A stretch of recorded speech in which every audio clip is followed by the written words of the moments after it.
Hi. So it's the new year, and you're thinking about creating some resolutions. It's pretty natural at this time of the year to want to do that.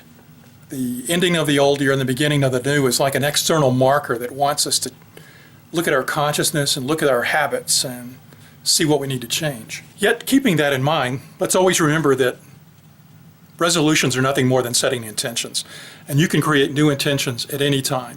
Even if you fail to keep New Year's resolutions, you can start over, fine-tune them, create new ones at any time during the year.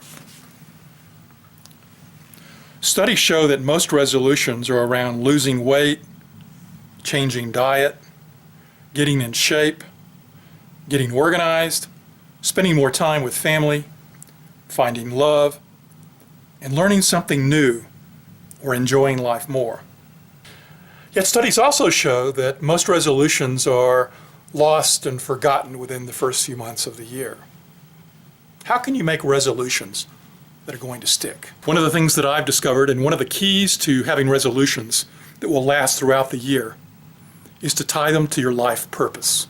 When you have a vision that drives your life, that gives meaning and context to where your life is going, and when you tie your resolutions to that, it allows you to have something to focus upon and keep you grounded in being successful. But if one of your resolutions for the new year is to get in shape or eat better, if you can link that activity to the fact that it's going to give you more energy, allow you to be stronger, allow you to live longer, you're going to see that the very nature of having a healthier body is going to assist in meeting your life purpose. We all acknowledge that changing long-standing habits is a difficult process.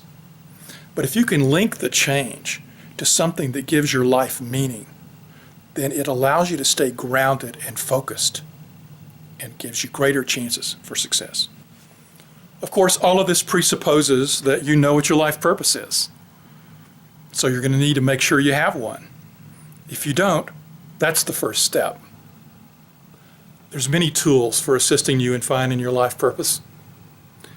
My book, Be Yourself, Evolving the World Through Personal Empowerment, is filled with exercises designed to assist you in finding your life purpose. Also, my website, Conscious Bridge, has resources that can assist you. Yet there's also lots of other resources out on the web. Whether you use mine or others, I would encourage you to first find your life purpose. And once you do that, link your intentions to them. And that's the secret for making intentions that last. Blessings.